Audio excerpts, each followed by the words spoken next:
Welcome to the Midnight Stories Club. Here, we don't chase sleep, we chase shadows. Each night, a tale is shared. Each tale darker than the last. Sit back. Light fades. The stories begin.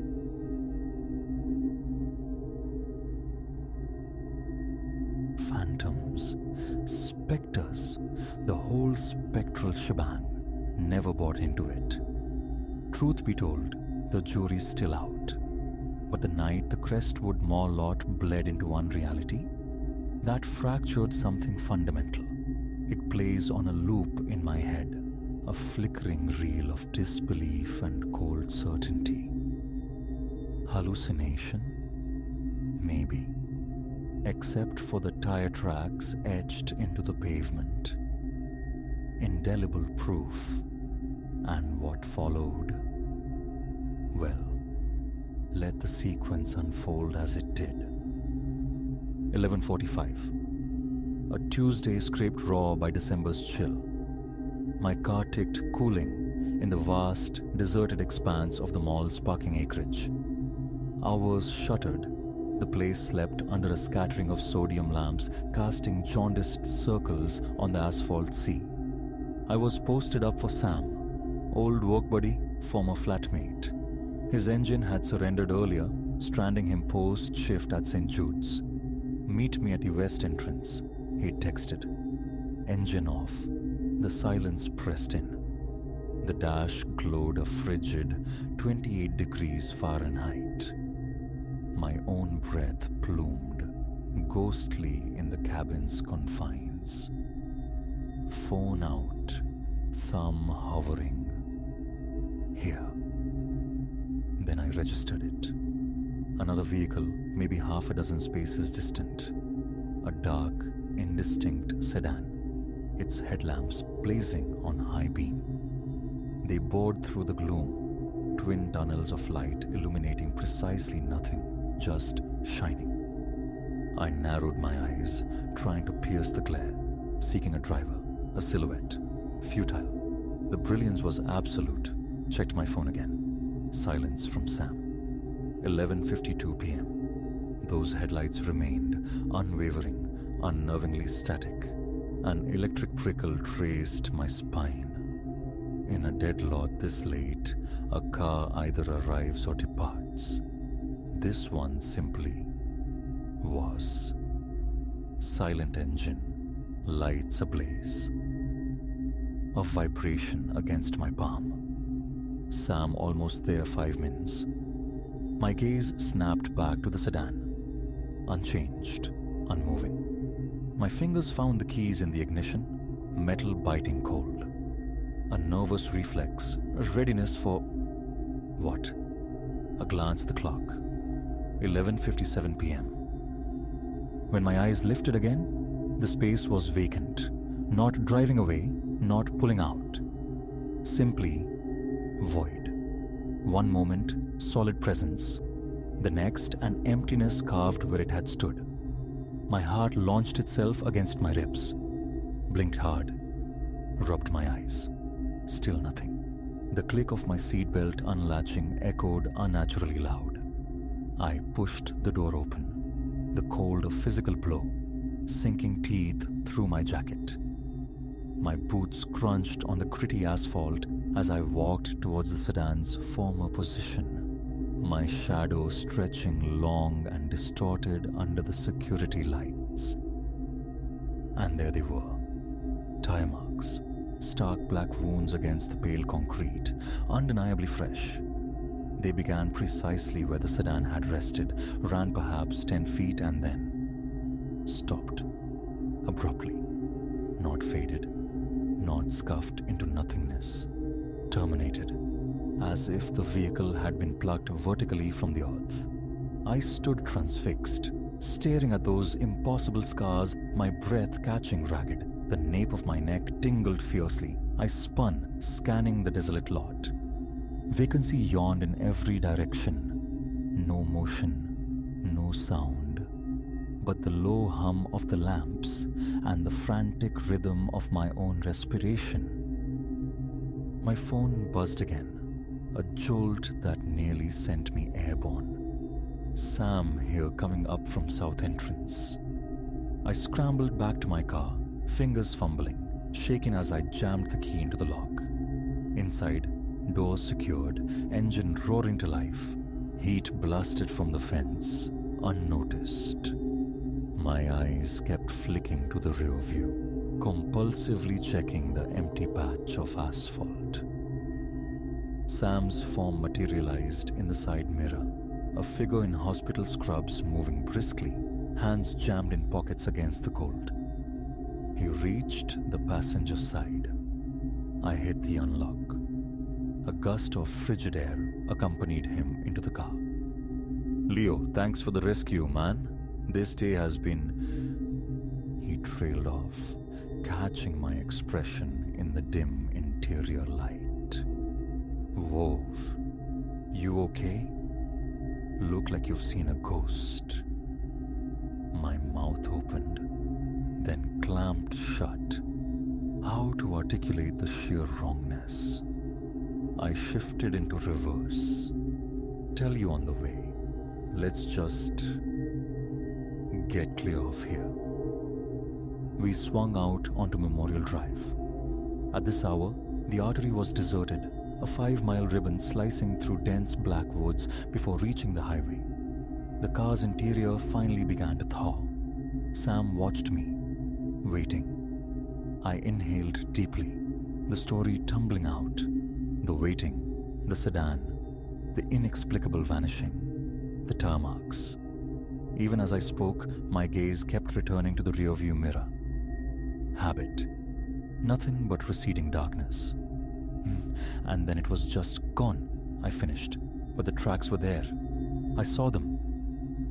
Sam was silent, processing. Weird. He conceded finally. "Sure it didn't just pull away while you blinked or something?" No engine noise, zero movement. It was there, Leo, then it wasn't. My grip tightened on the wheel. I know how crazy that sounds, but the words snagged in my throat. Reflected in the mirror, 2 pinpricks of intense light had bloomed, distant but gaining.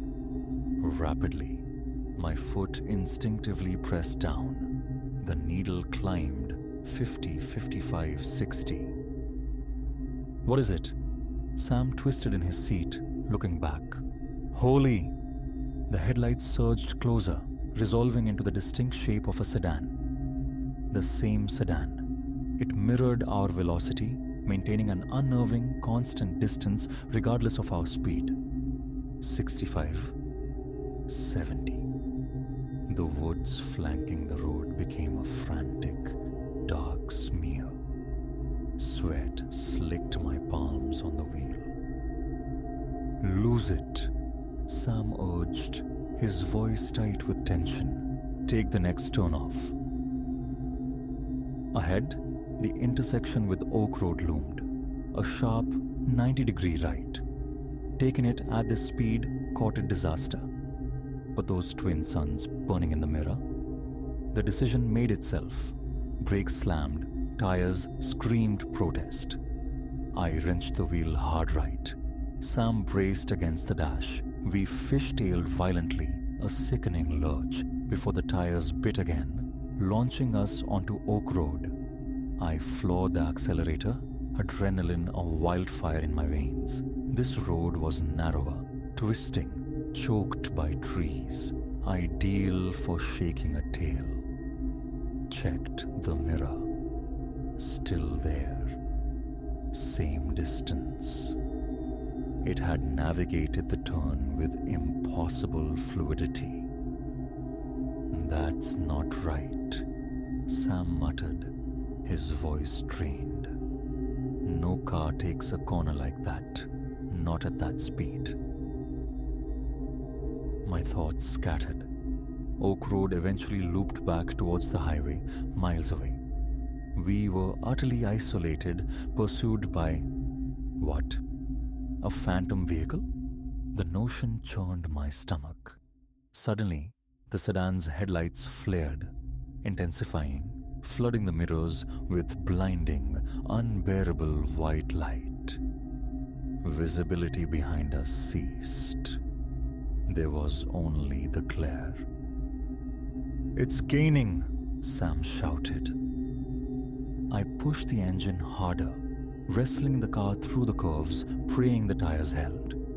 Trees whipped past like spectral sentinels. 80 miles per hour on a road rated for 35. The light behind us grew hotter, brighter still. I could almost feel a physical heat on the back of my neck, as if the beams themselves possessed thermal energy. Sam's knuckles were bone white on the dashboard. Something ahead. Through the windshield, piercing the darkness, a structure. The road momentarily widened into a small clearing. Off to the left, an old church, its white clapboard siding luminous in our headlights. "Pull in," Sam yelled. "Maybe consecrated ground? Something." A desperate grasp, but options had evaporated. I yanked the wheel left, aiming for the church's gravel driveway. The car bucked and jolted as we left the asphalt.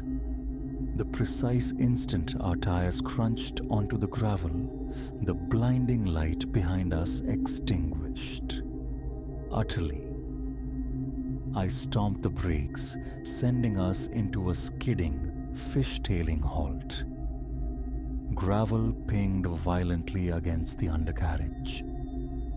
Silence descended, broken only by the engine's ragged idle and our own harsh breathing. We both twisted, staring back down the empty stretch of Oak Road. Nothing. No sedan. No headlights. Just the impenetrable woods and the vacant ribbon of asphalt we'd fled. Beside us, the church stood sentinel, its modest steeple a dark finger pointing toward the starless sky. Did that just happen? Sam's voice was a ragged whisper. I nodded slowly, the tremor in my hands finally registering. Yeah. Sam, yeah, it did. We lingered there for nearly an hour, engine running, scanning the darkness, waiting. The sedan never reappeared. Eventually, cautiously, we navigated a different route home, clinging to well-lit main roads, seeking the anonymous comfort of other traffic. 3 weeks have passed. No further sightings. But the memory clings like frost, a constant peripheral awareness. I've driven past the church since in daylight. It seems innocuous, just weathered wood and stained glass, a small cemetery nestled behind it. The thought of stopping, of inquiring, flickers, but courage fails. Sam and I dissect the night endlessly, constructing and discarding theories, each more fantastical than the last. The only bedrock truth is what our eyes witnessed. I remain uncertain about ghosts, about the nomenclature of the uncanny, but I believe in the event. The tire marks were real. The pursuit was real. And somewhere on the nocturnal arteries of this world, a dark sedan with searing headlights operates outside the known physics of our reality. Empty parking lots hold a new dread for me now. Solitary night drives are an exercise in managed anxiety. Sometimes, cruising home late, the compulsive mirror checks begin, seeking those twin lights, wondering if they too are seeking me. Mostly though, I try to firewall the questions. What if we hadn't found the church? What did the sedan want? Some enigmas are best left undisturbed, shrouded. Just know this: the next time duty calls for a late night pickup, the rendezvous will be bathed in light, populated, witnessed, because that dark sedan is out there, waiting for the next solitary soul in an empty lot near midnight. That's the story. Unvarnished. Believe it, dismiss it, your prerogative. But should you find yourself out late under lonely lights and spot a stationary car burning holes in the darkness, don't linger, don't investigate. Drive, fast and far, and resist the urge to look back.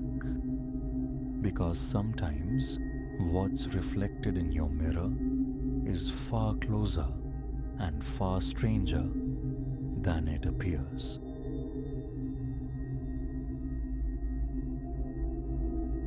The attic awaited, a realm I'd actively shunned. Clara, my wife, had decreed its purging months prior, her patience finally fraying last weekend into an ultimatum: cleanse the upper strata or face solitude. So ascended I into the choking miasma, a penance paid in dust motes and sneezes amidst 3 decades of accumulated detritus. Cardboard sarcophagi sagged, threatening collapse. The air hung thick, redolent of mildew and the slow rot of forgotten things. A fine grey film instantly sheathed my hands, my face. Gossamer strands of spider silk clung like spectral caresses.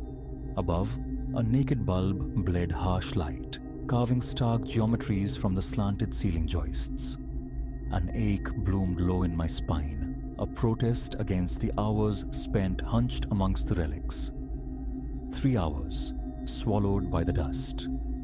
Most yielded readily to the black plastic maw of the trash bags, brittle stacks of periodicals, shattered remnants of Christmases past, woolens ravaged by moths.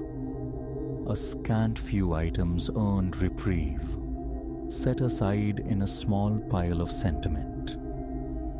But nestled in the furthest eaves, a presence apart, a chest of dark timber, its corners bound in brass. No memory surfaced of its placement. Likely Clara's, a remnant from her life before ours coalesced. My fingers left pale impressions on its dusty lid as I hefted it. The latch, surprisingly compliant, surrendered with a soft click. Within, swaddled in tissue paper the color of old ivory, rested a music box. Diminutive, perhaps 4 inches square, its wooden shell intricately carved, darkened by time. The varnish had surrendered at the edges, worn smooth by handling. A sudden constriction seized my throat. This object, I knew it. A gift from my grandmother, bestowed upon my 8-year-old self, then swallowed by the chaos of the 92 move. My father's fury had been monumental. It was an heirloom, a lineage whispered through generations. My hands trembled as I inverted it. The brass key remained, protruding from the base, its metal tarnished to near blackness. A fool's errand to wind it, surely. The delicate mechanism must be seized with rust. Yet, the compulsion was absolute. The key resisted, then turned with a grating protest. Once, twice, 3 revolutions. The lid sprang open. Where a miniature ballerina once pirouetted, only a naked brass post now stood, expectant. The initial notes stumbled forth, hesitant, frail, and wrong. Utterly wrong. This wasn't the melody etched in memory. Greensleeves, I was certain. This was fractured. Discordant notes dragged, snagged, soured. A prickling unease traced patterns across my skin. The ambient temperature seemed to plummet. The burr bulb overhead flickered, faltered. Yet the melody persisted, gathering an unnerving strength. The notes sharpened, coalescing into a sequence that resonated with a terrifying, almost familiarity. Echoes of stone circles silhouetted against bruised twilight. Robed figures chanting in tongues, ancient, when empires were mere ambitions. The music insinuated itself, a cold tendril probing the recesses of my mind. Memories surfaced unbidden, impossible. Landscapes alien, yet intimately known. Rituals performed under lightless skies. I tried to force the lid closed. It resisted, fused open. The music swelled, louder now, insistent. My limbs refused my command. The melody coiled around my thoughts like frigid wire. Footsteps ascending the attic stairs. Clara's voice, muffled by the floorboards. "Elias, how fares the excavation?" A warning clawed at my throat, desperate to tell her, "Stay away." My mouth remained sealed. The trapdoor groaned open. Clara's head emerged, framed by the opening. "Made any headway? I brought you some..." Her words died. Her gaze fixed first on my face, then locked onto the music box cradled in my hands. Her eyes widened, pupils dilating. Where did you find that?" A tremor shook her voice. "That isn't... It can't be." The melody surged to a shattering crescendo, notes impossible for such a simple clockwork heart, notes that drilled into my brain like shards of ice. Clara recoiled. "No, Elias, no, put it down now." Still, paralysis held me fast. The music was absolute, consuming all cognitive space. She lunged, her hand outstretched, aiming to strike the box from my grasp. Her fingertips brushed the age-darkened wood. Instantly, the music ceased. Silence crashed down, absolute and profound. Even the distant hum of street traffic vanished. The light bulb winked out, plunging the attic into Stygian blackness. Something stirred in the void, a soft, chitinous scraping. The cloying stench of damp earth and profound decay filled the air. Clara's flashlight beam sliced through the darkness, finding the music box, still clutched in my hands. The brass post, the ballerina's vacant stage, was moving, twitching, growing. A dark, viscous fluid seeped from the mechanism, thick droplets falling onto my hands. They burned, a searing acid bite. Still, I could not release my grip. The thing emerging from the miniature stage bore no resemblance to any dancer. Long, multi-jointed limbs unfolded, extruding from the impossibly small space. How much of it resided within? How could it continue to unfurl? Clara screamed, a raw sound torn from her throat. The flashlight beam danced frantically, illuminating fractured glimpses of something utterly wrong, a visual blasphemy that pained the eyes. Beneath the burning fluid on my hands, I felt a subterranean movement, a burrowing sensation spreading up my arms. Clara scrambled for the trapdoor. Her foot caught. She tumbled amongst the boxes. The flashlight spun away, lost in the suffocating dark. The entity from the box was fully manifest now, a towering confluence of impossible geometries, segments and angles that defied Euclidean space, that should not exist. It shifted, turning its non-attention towards Clara. She scrabbled backward on the floorboards, whimpering, colliding with the far wall. I fought the invisible bonds, straining against the paralysis. Muscles screamed. Capillaries burst in my eyes from the sheer exertion. Then, release. I surged forward, the music box a burning weight in my hands. "Clara, the trapdoor. Go, now." She didn't pause, rolling, scrambling, vanishing down the ladder. Her footsteps hammered frantically down the stairs below. The entity pivoted, its impossible form rippling. My mind buckled, struggling to comprehend the visual paradox. One clear thought cut through the panic. I slammed the music box lid shut. A shriek tore through the attic, a sound that felt like physical blows, making my ears bleed. The entity recoiled, imploding back into the box like liquid reversing down a drain, folding, compressing upon itself. The lid clicked firmly shut. The key ceased its slow, unwinding turn. Silence returned, thick and heavy. I stood shaken in the absolute dark. Blood trickled from my nose, my ears. My hands throbbed, blistered where the echo had touched. Clara's voice drifted up from the safety below. Elias? Elias? Are you all right? Stay down! My voice was a ragged rasp. Don't come up here. I have to finish this, destroy it before it could open again. In the far corner, the relic of a coal furnace squatted, unused for decades, yet structurally sound.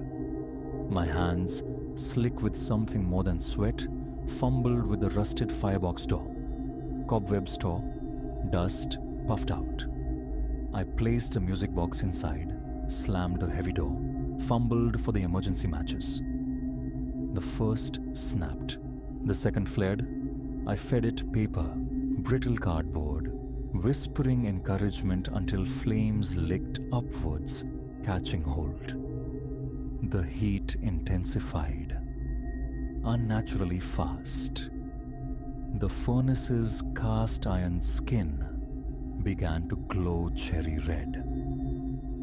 From within the inferno, something screamed, not the alien cry from before.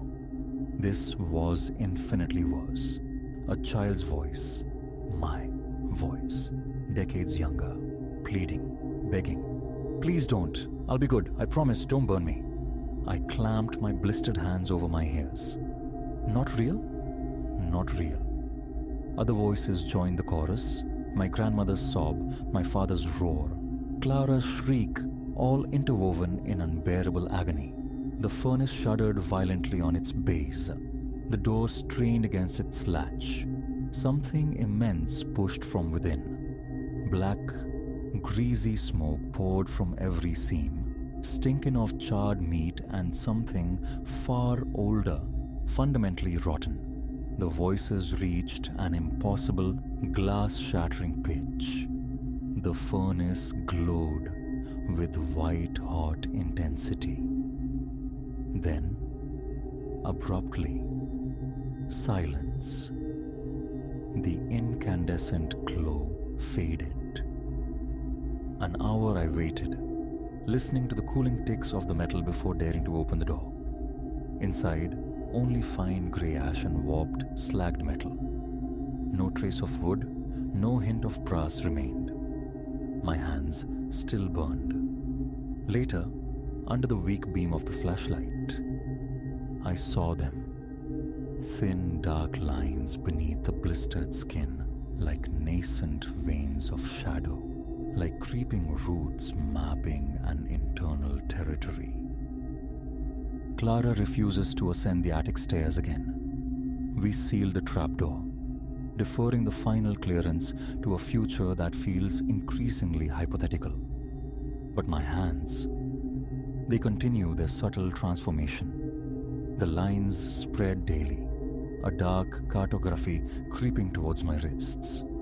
And at night, in the liminal space between wakefulness and sleep, I hear it, faint, almost subliminal, at the very edge of auditory perception. That melody, fractured, ancient, impossible. It resides within me now, a seed of dissonance, growing, waiting.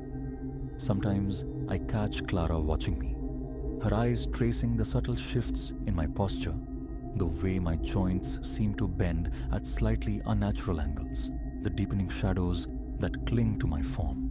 Soon, the music will achieve its full resonance, the change its terrible completion. And then, I hear it now, louder, clearer. My fingers twitch, an involuntary counterpoint to notes only I perceive. It won't be long. This document was recovered from Elias Thorne's laptop. He and his wife, Clara Thorne, vanished approximately 3 weeks ago. The attic of their residence was gutted by a fire of indeterminate origin. Investigators found no evidence of a music box or an antique furnace. Neighbors attested the space had been empty and unused for years. The sole piece of physical evidence consisted of peculiar markings scorched onto the attic floorboards. Intricate curves and symbols burned deep into the wood. Forensic analysis suggests these markings constitute some form of musical notation, though no musicologist consulted has been able to identify its style, period, or origin. Furthermore, every individual who has attempted to transcribe or perform the recovered melody has subsequently disappeared without a trace.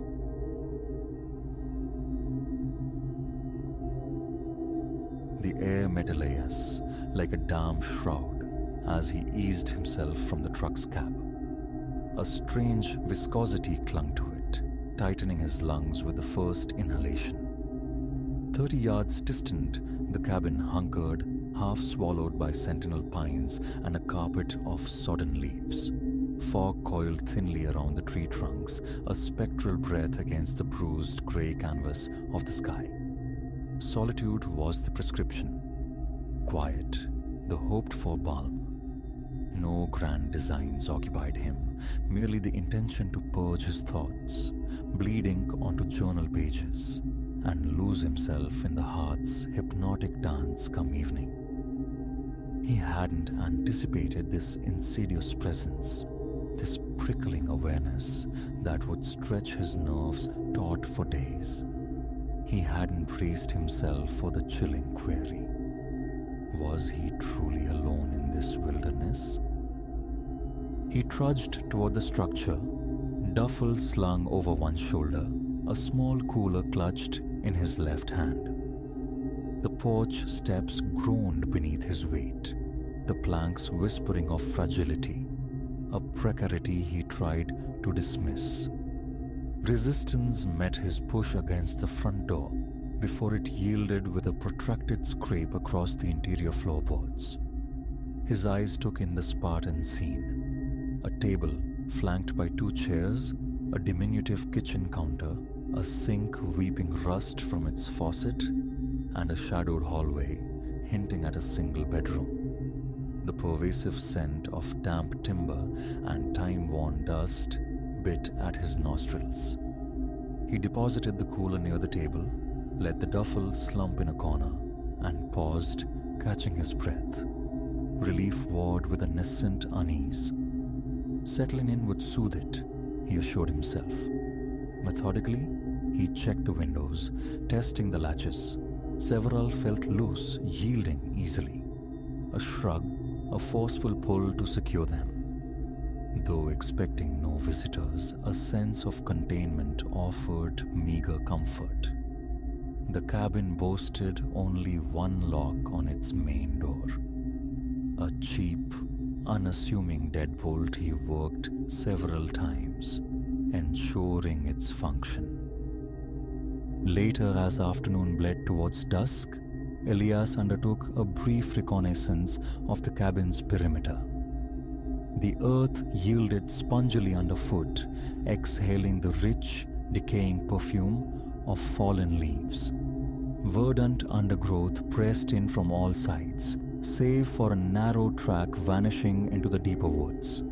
A faint rustling shivered through the trees nearby. Though nothing visible moved, the fine hairs on his arms lifted. The quiet felt unnatural, punctuated only by the infrequent, sharp retort of a breaking twig. Squirrels, perhaps? birds settling, yet a knot cinched tight in his gut. That inaugural night, he coaxed a modest fire to life in the stone hearth. Flames crackled, their warmth a welcome caress on his face. Outside, the wind gained a voice, whistling mournfully through unseen gaps in the window frames. He consumed a can of soup directly from the pot, the metal warm against his lips. An ache bloomed in his lower back from the unforgiving chair, but he willed his muscles to slacken. His gaze drifted across the log walls, watching the firelight flicker and chase shadows, yearning for the promised tranquility. A fleeting glimpse in a window pane reflected his own eyes back, distant, wired. Then, a soft sound brushed against the silence from outside, like the faintest exhalation, a low whisper. He froze, breath caught high in his chest, listening with an intensity that strained his ears. Seconds stretched, empty. He released the trapped air, attributing the phantom sound to the wind's trickery. Thirst roused him around 3 in the morning. The bedroom air lay thick and stagnant, prompting him to open the door and step into the main room. Dying embers in the fireplace cast a sullen, ruddy glow, barely etching the shapes of table and chairs from the gloom. And then he heard it again, a murmurous quality to the silence, indistinct and low, seeming to emanate through the cabin's rear wall. He halted, motionless. His eyes scanned the shadowed space, seeking any flicker of movement. Silence held him captive, his heart a frantic drummer against his ribs. A tingling sensation crawled across his scalp. A subtle tremor began in his hands. He became aware of himself standing there, suspended between sleep and wakefulness, breath held hostage. With deliberate slow steps, he ghosted towards the back window.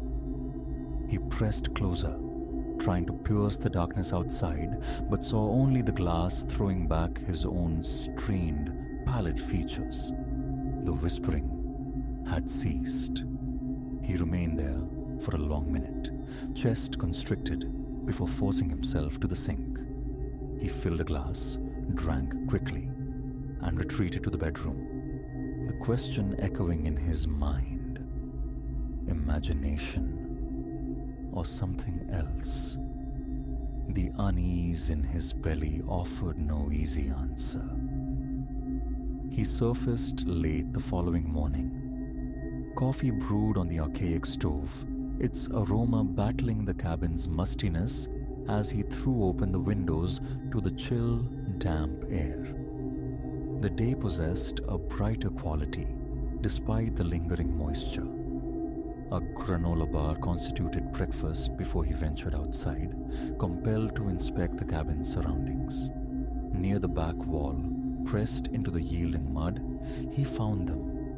Footprints, not his own. Deep impressions, suggesting heavy boots, starkly human. He followed their short trail until they dissolved into the leaf litter a few yards away. A cold tension seized his arms. His head swiveled constantly, scanning the silent trees. The sensation of being watched intensified, palpable despite the utter lack of visible observers. He stared into the dense tree line for a long while, the possibility of another presence lodging itself like a splinter in his thoughts. The remainder of the day was spent hauling firewood from a small dilapidated shed behind the cabin. The logs were heavy with moisture, soaking through his gloves, igniting a burn across his back and shoulders. Intermittent snaps echoed from the woods, falling silent each time he paused to listen. A frustrated anger began to simmer beneath his fear, directed at his own body's tight strung response. His throat felt constricted. He swallowed repeatedly against the sensation. A primal urge to roar into the woods warred with a deeper instinct for silence. He resolved to keep the door locked, even in daylight. The precaution felt absurd, yet undeniably necessary. By the second night, the temperature had plummeted. He built the fire early, seating himself close, a heavy blanket draped over his knees, a flashlight resting within easy reach. Around 9, the whispering returned. Faint, yet persistent, it seemed to drift through the very walls, insinuating itself through the window cracks like a sibilant, incoherent litany. Gooseflesh prickled his skin. His heart hammered violently. It had to be the wind, he reasoned. Some bizarre acoustic anomaly of the forest. But the sound possessed a cadence, a deliberate rise and fall that felt chillingly intentional.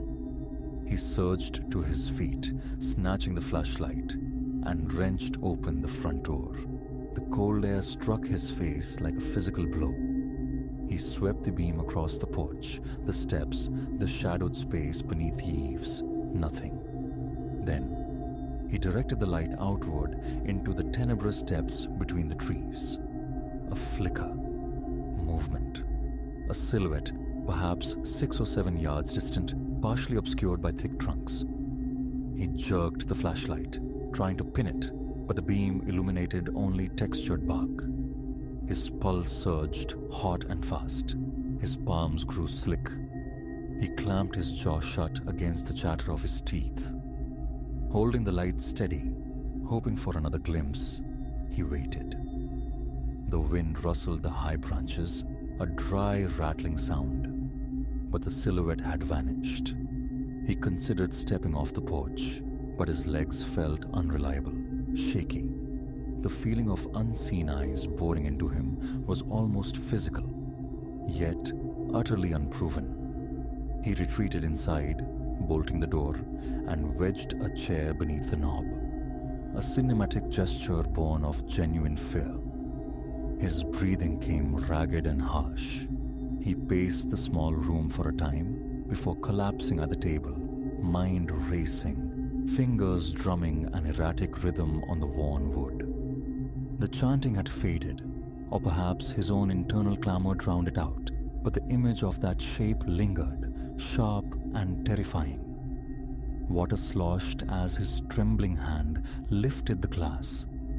Sleep, when he finally sought it hours later, was a shallow, restless state, punctuated by every creak of the old cabin, his back slick with cold sweat. Day 3 dawned grey and exhausted. His eyes stung with fatigue.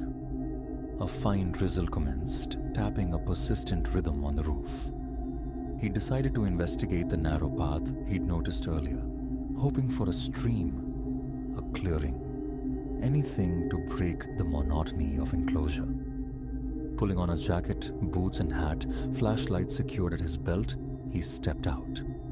The path proved overgrown, slick with moisture. Wet branches lashed at his face and arms as he pushed deeper into the woods. After 15 minutes or so, he emerged into a small, unexpected clearing. In its center sat a ring of stones. No ash, no charring suggestive of a recent fire, yet their deliberate, neat arrangement radiated an immediate wrongness. The hairs on his nape stiffened. He crouched beside the circle, examining the stones more closely. They were stained with something dark, brownish, crusty. Hesitantly, he touched one with a fingertip. A sticky, viscous residue clung to his skin. He snatched his hand back, wiping it frantically on the damp grass, his stomach churning. The air here hung heavy, with the scent of wet earth mingled with something else. something vaguely metallic and unpleasant that made him grimace. As he started to rise, a sudden, sharp burst of whispers erupted directly behind him. It felt like a dozen voices, maybe more, tangled into one sibilant rush. His pulse throbbed in his ears. He spun around, flashlight already in hand, beam cutting through the gloom, finding only trees, dense and impassive. His breathing grew loud, erratic. He began backing away from the stone circle, eyes darting, trying to watch every direction simultaneously. A primal scream built in his mind. Run! He turned and scrambled back towards the cabin, stumbling over slick roots and unseen rocks, nearly falling several times. A branch snagged his jacket, tearing the fabric. He barely registered it, propelled by a desperate need for sanctuary. He burst onto the cabin porch, breath tearing at his raw throat, and slammed the door shut behind him, fumbling with the lock. His legs felt like water. Pressing his forehead against the cool wood of the wall, he fought to regain control of his breathing, gripping the doorframe until his knuckles whitened. Cold sweat trickled down his spine. He stood there for a long time, the image of the sticky residue on the stones burning in his mind. He refused to speculate on its origin. His mouth was painfully dry, his hands afflicted with an uncontrollable tremor. The rest of the day was spent indoors. He kept the fire blazing, less for warmth than for its comforting presence, and left all the lights burning against the encroaching twilight. He paced the confines of the cabin, a caged animal, repeatedly drawn to the windows. Outside, the drizzle persisted, a monotonous tapping against the roof. The footprints, the whispers, the silhouette. Memories replayed in a torturous loop, focusing with unnerving clarity on that fleeting movement caught in his flashlight beam. His entire body remained coiled, anticipating the next disturbance. Late afternoon found him dozing fitfully in the armchair near the fire. He jolted awake, heart slamming against his ribs at the sound of scratching against the cabin's exterior wall. Adrenaline surged. He seized the iron poker from the hearth, rising on trembling legs. The noise emanated from the rear wall, a rough, scraping sound that persisted for several seconds, then abruptly stopped. He gripped the poker like a weapon, creeping towards the bedroom window. Carefully, he parted the curtain just enough to peer out. In the dim, failing light, he could see the rain-slicked ground. Empty. Then the scratching resumed, closer this time, seemingly right below the window ledge. The pounding in his chest resonated in his skull. He yanked the curtain shut, clenching the poker tighter, praying for silence. After 10 agonizing seconds, it ceased. He stood frozen, holding his breath, straining to hear anything over the frantic rush of blood in his ears. The waiting became unbearable. He slammed his fist against the wall and yelled, his voice betraying a tremor. "Who's out there?" Silence answered him. That night descended, thick and suffocating. Around midnight, he lay in bed, feigning sleep, every nerve ending attuned to the slightest sound. The wind had died completely, amplifying each groan and settle of the old cabin into something potentially sinister. His back was damp again. A dull ache throbbed behind his eyes. Sporadically, he thought he caught a faint, sibilant drift of chanting from outside, the same low murmuring as before. His chest felt painfully tight. He focused on counting breaths, trying to impose rhythm on the chaos within. Tomorrow, he vowed. He would pack at first light and leave. The quest for clarity, for peace, was abandoned. Escape was the only imperative. Then, near 2 in the morning, came the footsteps on the porch. Unmistakable. The deliberate groan of the boards underfoot, a steady cadence, the subtle shift of weight with each step. His hands clenched the blankets, his mouth instantly dry. He lay perfectly still, encased in absolute silence, waiting. The steps halted directly outside the front door. He braced for a knock, another scratch, but only a heavy, pregnant pause followed. His heart hammered with such force it felt bruised against his ribs. Then, a low voice began to hum, or perhaps chant softly, in cadences that belonged to no language he knew. His scalp prickled, crawling. Beneath the blanket, his hands shook uncontrollably. It lasted perhaps 30 seconds, an eternity measured in heartbeats. Then the footsteps retreated, the creaking boards fading until silence reclaimed the porch. Sleep was impossible now. He sat bolt upright in bed, back pressed hard against the headboard, eyes fixed on the bedroom doorway. Intermittent whispers seemed to drift on the air. A distant scrape reached his ears. His arms ached with tension, his neck stiff. He simply stared into the darkness beyond the doorway, willing the dawn. Morning arrived, pale and reluctant. Elias packed with frantic speed, shoving clothes haphazardly into his duffel, cramming remaining food into the cooler. Blanket, stray items hurled onto the truck's back seat. He spared no time for tidying, no final check for forgotten possessions beyond a frantic pat-down for wallet and phone. One last, sweeping glance around the cabin's interior, then he locked the door, climbed into the truck, and turned the key. His hands trembled so violently, he had to grip the steering wheel with white-knuckled force to steady them. He navigated the muddy track away from the cabin, foot heavy on the accelerator. Branches screeched against the truck's paintwork. Tires skidded precariously on the slick path. But he didn't slow until he bumped onto the blessed asphalt of the main road. As he merged onto the highway, a measure of tension began to bleed from his shoulders. His breathing deepened, steadied. He glanced in the rearview mirror, watching the dense tree line recede, and a wave of profound relief washed over him. Yet, his mind still buzzed, replaying the whispers, the disembodied footsteps, the fleeting silhouette caught in his flashlight's glare. A residual tremor ran through him at the memories. Each mile put between himself and that cabin felt like a victory. Whether the source of the terror lay in the shadowed woods or stemmed from the fragile architecture of his own solitude, he couldn't definitively say.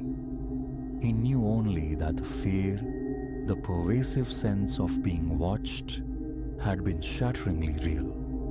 He'd sought quietude and found instead a violation of peace, a residue of dread clinging to him. The whispers echoed still in the chambers of his memory. The clearing's grim atmosphere lingered. It was a feeling he prayed never to encounter again.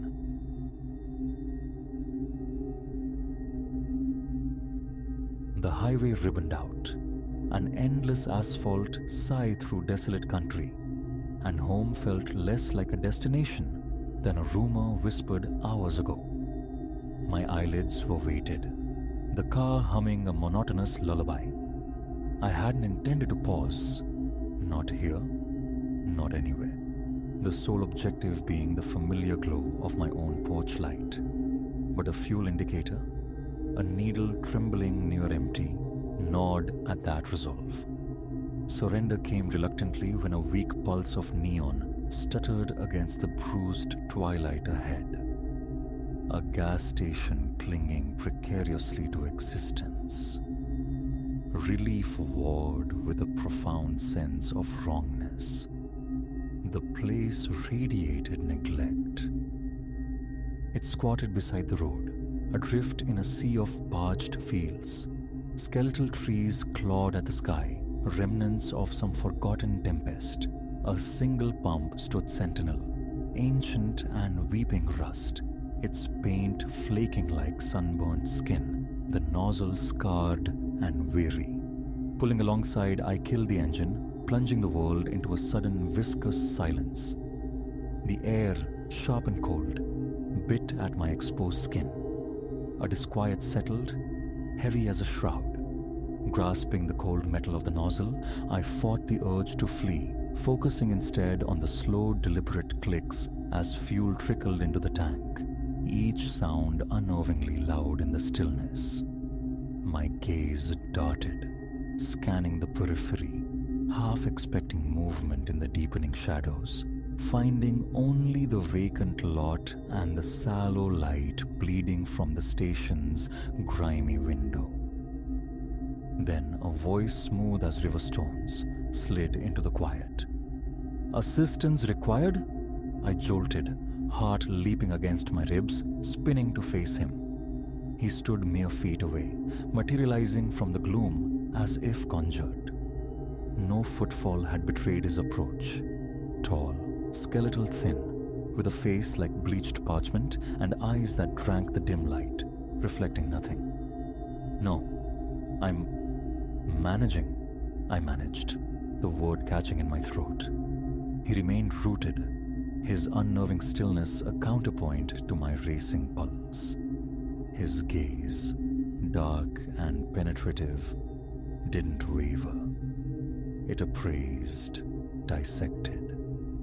I turned back to the pump, feigning absorption in the crawling digits, the silence stretching taut between us. "Traveling unaccompanied?" he inquired, a subtle amusement coloring his low tone. A brittle smile formed on my lips. "Just passing through." He offered a slow nod, that intense stare never leaving my face. "Few find reason to linger here," he murmured, almost conversationally. Yet it felt weighted. The pump clicked off, a sharp finality. With frantic efficiency, I secured the nozzle, twisted the gas cap tight, the need to escape a physical ache. "May your journey be untroubled," he offered as I scrambled back into the driver's seat. The words soft, edged, with something akin to mockery. No reply formed. The engine roared to life, a jarring intrusion. One last glance through the side window confirmed his posture. Motionless, watching. His face a blank mask, eyes like voids. I peeled out of the desolate lot, knuckles bleached white on the wheel. The frantic drum against my ribs, echoing the engine's strain. It was nothing, I told myself, just an unnerving local at a forgotten outpost. But the sensation of being watched, truly seen, lingered like a cold fingerprint on my soul. Miles dissolved beneath my tires, the empty road spooling out into the darkness. The station's weak light vanished, swallowed by the horizon. A hesitant wave of relief washed over me. Prematurely, twin points of light bloomed in the rearview mirror, distant but resolute, gaining ground with unnerving speed. Fear, sharp and sudden, lanced through me. Coincidence, surely. Another traveler swallowed by the night. Yet, as the light swelled, burning brighter, closer, a certainty crystallized, cold and hard in my gut. My grip tightened. The vehicle settled directly behind mine, tailgating, its headlights searing my mirrors, flooding the cabin with harsh, invasive brilliance. I squinted, trying to pierce the glare to discern the driver, but saw only the menacing silhouette of the car itself, looming large, suffocatingly near. Ignore it. Focus. Just drive. Then the high beams flashed, on, off, on, a blinding strobe that fractured the darkness, assaulting my vision. Teeth gritted, panic clawing. I risked another glance. The strobing ceased. The car eased back slightly, creating a sliver of space, a moment to breathe. And in that instant, illuminated briefly by my own taillights, I saw him. The watcher from the station. Pale face, impassive. Dark eyes fixed unerringly on mine through the mirror. A gasp hitched in my throat. Ice flooded my veins. My foot mashed the accelerator. Why? What did he want? The questions hammered uselessly against the rising tide of terror. Escape was the only imperative. The road ahead remained stubbornly empty. A black, indifferent void. The speedometer needle climbed, yet he matched my pace effortlessly. A phantom glued to my bumper, his headlights' twin accusatory beams boring into my back. Minutes stretched into an eternity. Then, salvation, or perhaps damnation. A narrow track veering sharply off the main road, disappearing into a dense knot of trees. Instinct took over. I wrenched the wheel, tires spitting gravel, plunging into the arboreal tunnel. Branches scraped against the car, the darkness absolute beyond my headlights. The road coiled, blind turns demanding constant correction. A desperate check of the mirror. Empty. Gone. Had I lost him? A fragile hope flickered. My shoulders slumped fractionally. Then, resurrection. The headlights flared anew, slicing through the trees, closer now, impossibly close, painting the narrow passage in stark relief. He was relentless. More speed. The car bucked and fishtailed on the uneven surface. Control a tenuous suggestion. Just as the frayed edges of my nerve threatened to unravel completely, the trees abruptly fell away, revealing a small, desolate clearing. A patch of bare earth utterly devoid of life or light, save for our two vehicles. I slammed on the brakes, skidding to a halt in the center, engine idling raggedly. His car slid in behind, pinning me in the glare of his headlights. Trapped, breath shallow, heart hammering a frantic rhythm against my sternum. I waited. A car door opened, closed. A silhouette detached itself from the blinding light, stood defined against the glare. Him. His face remained obscured by shadow, yet I felt the weight of his unseen gaze, cold, devoid of emotion. Flight or fight screamed through my synapses, but fear held me fast, a rabbit transfixed. Where could I run? My trembling fingers fumbled for my phone. No service. Utterly, terrifyingly alone. He began to walk towards my car. Each step measured, unhurried, radiating a chilling calm. One step, then another, inexorably shrinking the distance. Panic surged, raw and primal. As his hand reached for my door handle, instinct finally broke the paralysis. I slammed the gear stick into reverse, stomped on the accelerator. Tires churned, spraying dirt. The car shot backward. I spun the wheel, violently correcting, aiming back towards the narrow track, away from him, away from the light.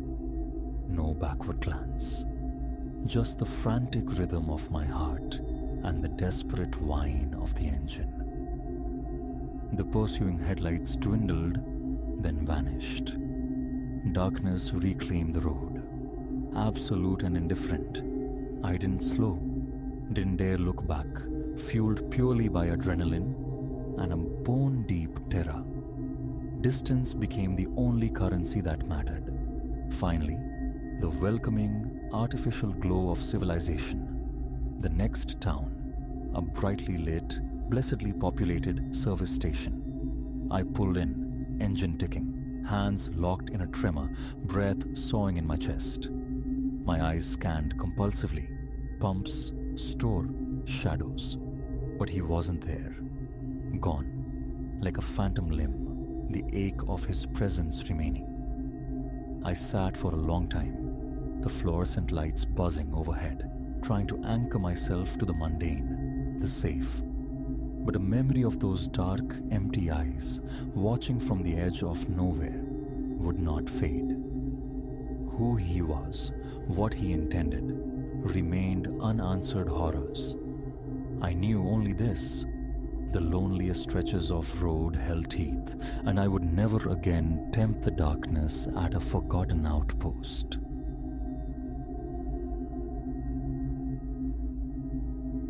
Limbo existed, and it smelled faintly of jet fuel and stale coffee. The terminal, a purgatory of plastic seats under fluorescent glare, held its weary congregation well past midnight. My own flight, a phantom promise on the departures board, kept me tethered here. Exhaustion gnawed a dull ache behind the eyes, yet a sliver of awareness remained, a restless sentinel. It was this sentinel that registered him, a man adrift in his mid-40s, etching a repetitive path a few rows distant. His fatigue mirrored my own, the profound weariness of endless transit etched onto his features. Presently, his pacing ceased. He settled into a seat directly opposite, offering a flicker of a smile, tentative, polite. I returned a curt nod, filing the interaction away under airport static. Transient strangeness was the currency of these places. He seemed unremarkable coinage. The silence stretched, thin and brittle, until he broke it, inquiring if the adjacent seat was free. A shrug served as my assent. Why not? The words felt thick on my tongue. He introduced himself, Silas, a name that clung oddly in the stale air. I offered mine in return, the syllables barely registering even to myself. Our dialogue began predictably, skimming the surface like stones on water. Destination? Home. His. Some obscure town swallowed by the map's vastness. His questions, though, soon multiplied, probing with a gentle insistence that subtly frayed the edges of my comfort. Just killing time, I reasoned, a fellow soul adrift in this non-place. My responses grew clipped, monosyllabic shields, but he pressed onward, undeterred. Eventually, the dam of his solitude seemed to breach. He spoke of life measured in mile markers, a perpetual nomad behind the wheel of a big rig. Children existed, spectral figures disconnected by distance and silence. A palpable loneliness emanated from him, a quiet desperation that elicited a flicker of sympathy. So I listened, granting him the small solace of an audience. Then, the current shifted. The conversational tide turned inward, focusing relentlessly on me. Questions sharpened, seeking details of my daily rhythms, my connections, the geography of my private life. Inquiries far exceeding the bounds of casual airport chatter. Attempts to redirect the flow proved futile. He circled back persistently, his gaze unwavering, dissecting my expressions. A cold knot tightened in my stomach, an unease I tried to rationalize away as mere awkwardness, the byproduct of profound isolation. He was just lonely, wasn't he? Salvation arrived via the intercom, a disembodied voice announcing the commencement of boarding. Pure, unadulterated relief flooded me. Rising, I mumbled an excuse about gathering belongings, a silent plea for him to remain seated. But he rose in concert, a shadow clinging too close as I joined the shuffling queue. backward glance confirmed his proximity, unnervingly immediate. Coincidence? I insisted silently. Simple eagerness to escape this limbo. Yet he maintained his position, a persistent presence at my heels. At the gate podium, the attendant requested my pass. As I extended it, deliberately avoiding his gaze, Silas stepped forward, flush beside me. His expression was grave, his voice steady as he addressed the agent. "I'm traveling with her. We're together." The floor seemed to vanish beneath me. I pivoted, mouth agape, searching for words, but he continued his claim, weaving a fiction of shared travel, of companionship. The attendant's eyes flickered between us, caught in the sudden, bizarre conflict. "No," I finally choked out, the word fragile. "We are not. I don't know this man." A frown creased the attendant's brow, while Silas calmly persisted, his demeanor unknowingly practiced. My pulse hammered against my ribs. Blood roared in my ears. Just as the word security formed on my lips, he relented. He stepped back, his eyes locking onto mine with an opaque, chilling intensity. "Fine," he stated, the word dropping like ice. "If that's your choice." Then he turned, melting back into the anonymous terminal throng. Relief washed through me, thin and precarious, unable to entirely dispel the prickling certainty of unseen eyes. I navigated the jet bridge, murmuring reassurances to myself. Just an anomaly, a stray creep in the night. But settled in my seat, seatbelt clicking into place, my gaze drifted down the aisle. And there he stood, Silas, framed in the doorway of the aircraft, deep in conversation with a flight attendant.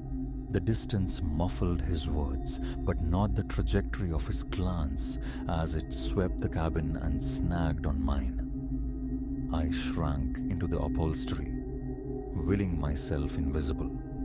He advanced no further. After a protracted moment, marked by the attendant's definitive headshakes, he was ushered away. Yet the look he threw back lingered, imprinted on the air, glacial, accusatory, as if I were the author of some profound betrayal. Landing was less an arrival than an escape. I retrieved my luggage and fled, propelled through the concourse by adrenaline, eyes darting, scanning every face, every shadow.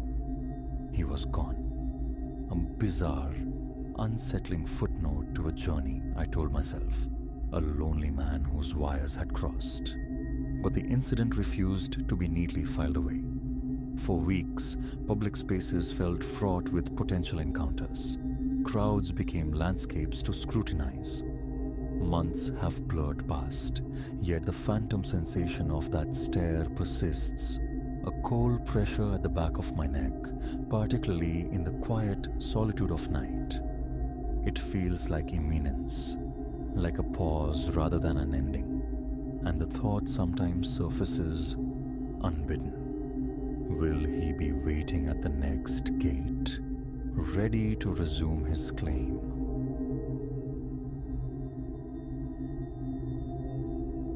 The summons arrived via a strained phone call, barely 2 weeks after Silas had gone. My Aunt Clara pressed the house keys into my palm, her knuckles white. "Just see to it, Leo," she'd murmured, eyes shadowed. "We'll sort out selling later." Duty fell to me.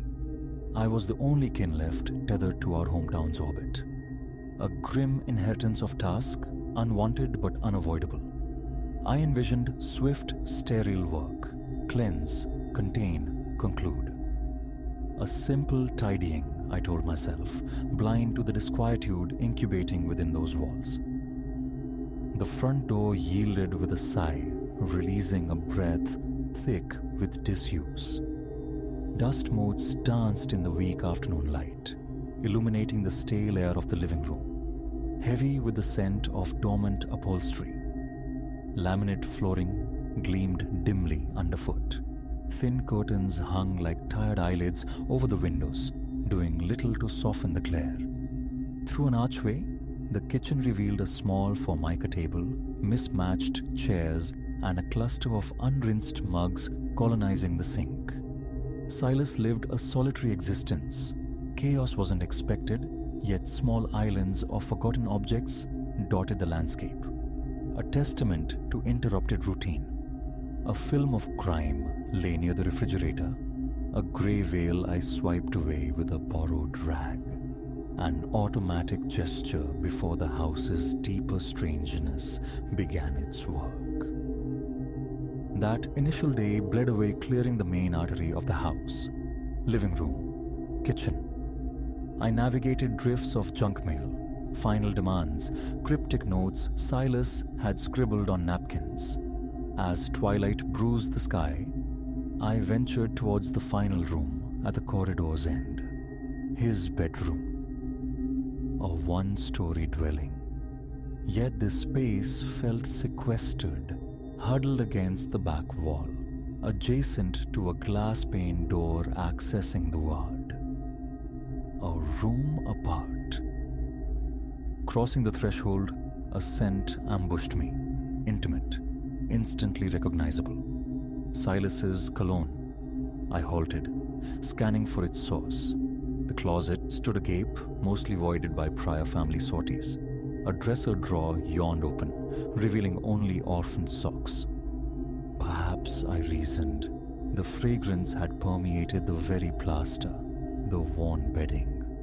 A shrug, a dismissal, a return to the grim inventory. Later poised for departure, an inexplicable compulsion drew me to the backyard door. The lock held firm, the metal handle strangely frigid beneath my touch. Through the glass, the yard lay submerged in shadow, dominated by the skeletal frame of a clothesline and the parched remains of potted foliage. A tremor ran through me, unrelated to the evening's mild temperature. I extinguished the bedroom light, the click echoing slightly too loud, and retreated. Days later, armed with cardboard boxes and sealing tape, I returned, girded for efficiency. The mission? Conquer the remaining living room clutter, then breach the bedroom's defenses. Morning bled into midday as I entombed books, obsolete DVDs, albums thick with frozen smiles. Yet, the bedroom remained a territory of unease. That spectral cologne persisted, an olfactory phantom materializing without warning. One moment, nothing but dust. The next, an overwhelming wave, vanishing as swiftly as it arrived. Around noon, Box cradled in my arms, surveying the bedroom's lingering contents. A violent slam erupted behind me. My muscles seized. I spun. The backyard door vibrated in its frame, the knob rattling with a brief, frantic energy as if pounded from without. Box dropped. I surged towards it, pressing my ear to the cool wood. Silence, save the frantic drumming in my own chest. I wrenched the door open. Nothing. Just the immutable stillness of the neglected yard, the clothesline a stark silhouette against the pale sky.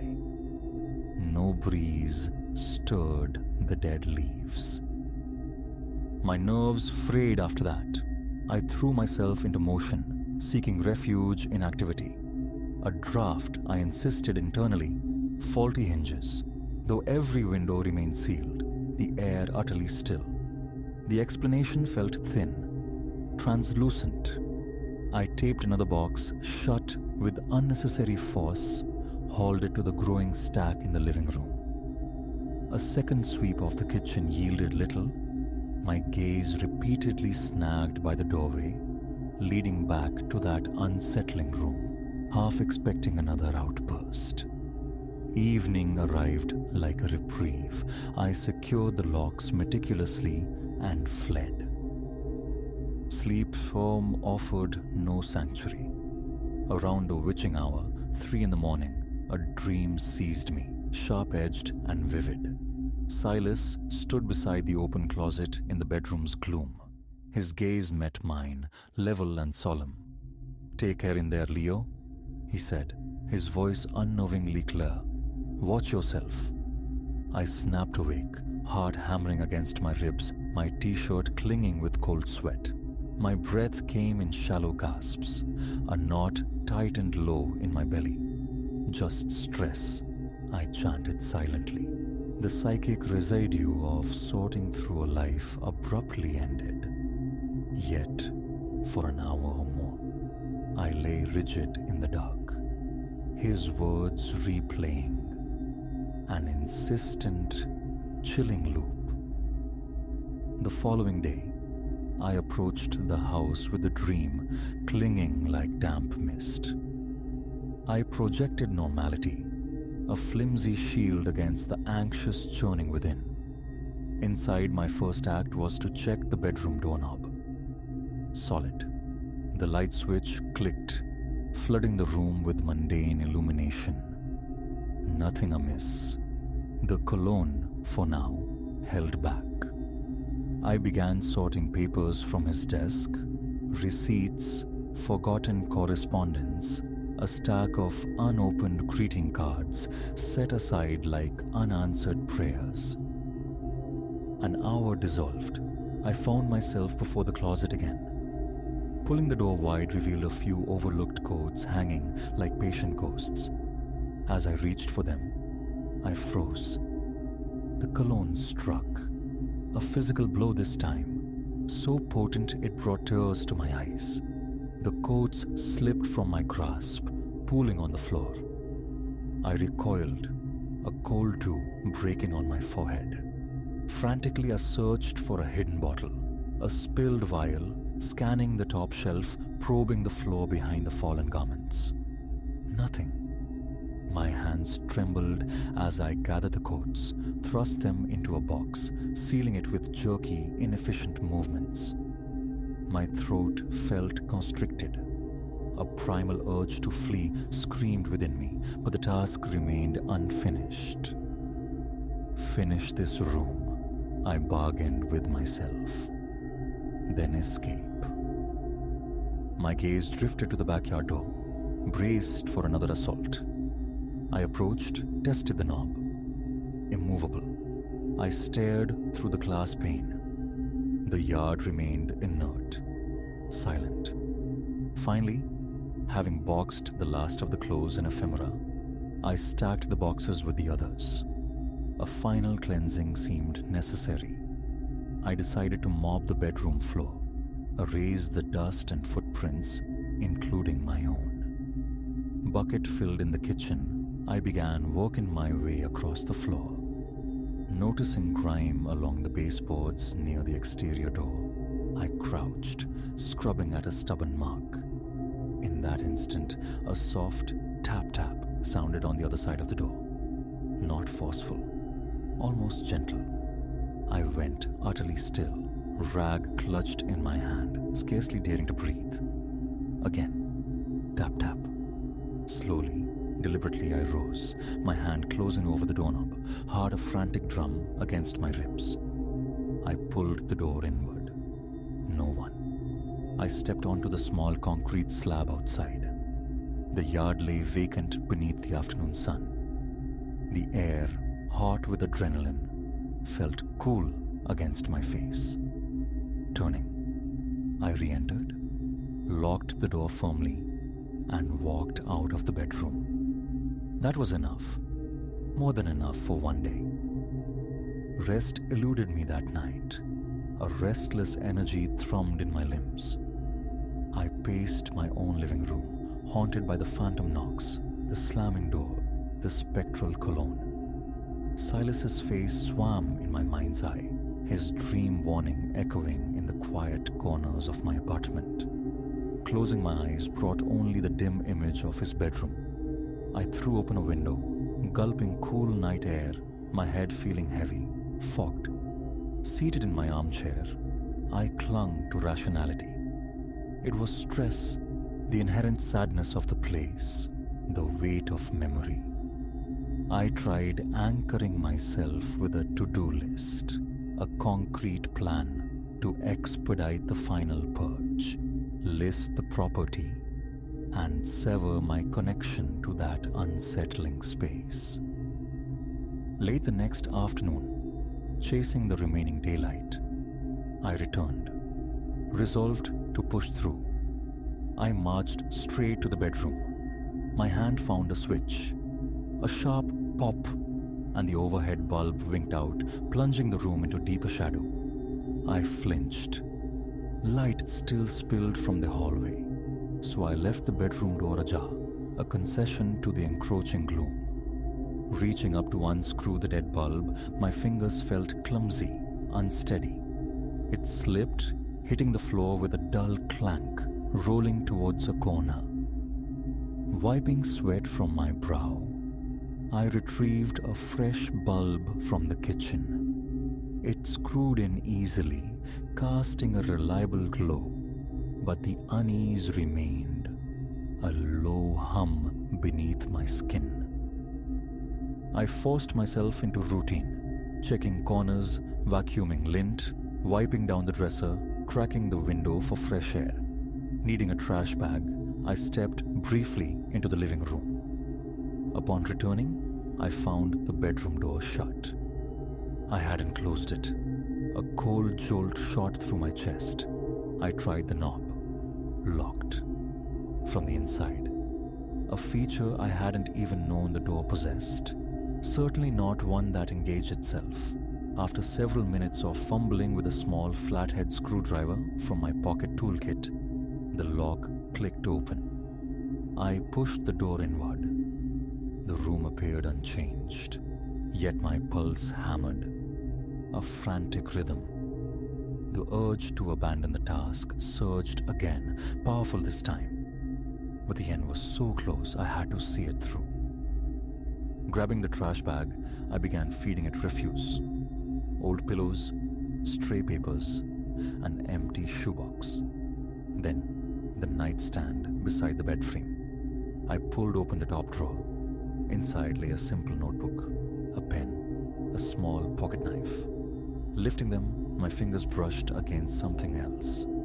A small envelope, addressed to me, in Silas's familiar hand. I froze, turning it over, unsealed, tucked away as if deliberately hidden. My mouth went instantly dry. A tremor started in my hands. Should I open it here, in this charged space? I slipped it carefully into my jacket pocket. Later, I decided.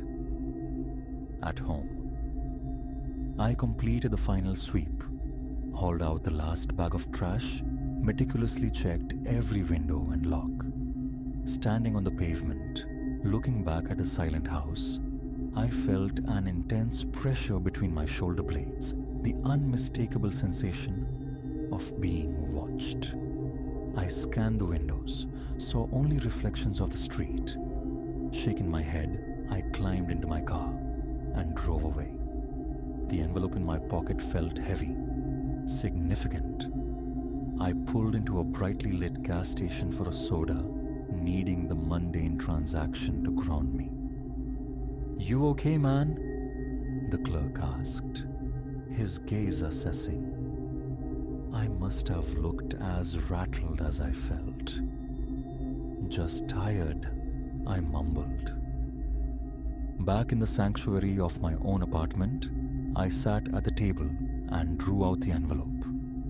Inside, a single sheet of paper, folded once. The note was brief. "Leo," it began, "if you're reading this, you're probably helping out like you always do. Thanks for looking after my things. Be careful in the house. I've been feeling strange vibes there lately. I don't know what it is, but watch yourself." That was all. No signature, no further explanation. I leaned back in my chair, the paper trembling in my grip. Tears pricked my eyes, hot and sudden. I took slow, deliberate breaths. Silas had felt it too. The unease wasn't just my grief, my stress. It explained the dream, the warning whispered across the veil. Over the following week, I finished the grim task, moving with a grim efficiency born of confirmed fear. I avoided lingering in the bedroom, forcing calm whenever the phantom cologne drifted past or a floorboard creaked ominously. I kept windows open, hoping to dilute the thick atmosphere. No more doors slammed or locked themselves, but the feeling of being an unwelcome guest never truly dissipated. On the final day, I performed a last walkthrough, checking empty closets, vacant drawers. Boxes stood labeled, ready for storage or donation. The bedroom was my final stop. Entering, I registered a distinct coolness, a pocket of chill air. My eyes went to the backyard door. It stood slightly ajar, the lock disengaged. Strange, I distinctly remembered securing it. I reached out, turned the deadbolt, then pulled the door open one last time. The yard lay silent, empty under the pale sky. No movement, no sound.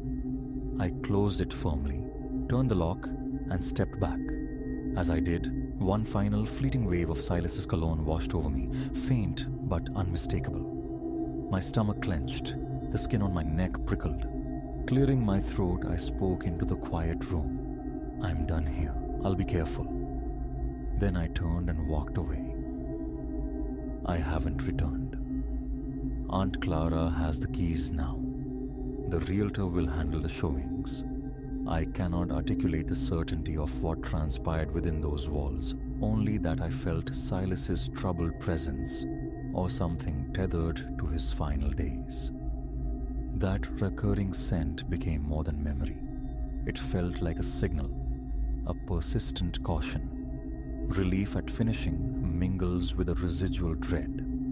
I hope peace finds whoever next inhabits that space, but I doubt I will ever again cross the threshold of that back bedroom. The memory of the slamming door, the rattling knob, Silas's voice in the dark.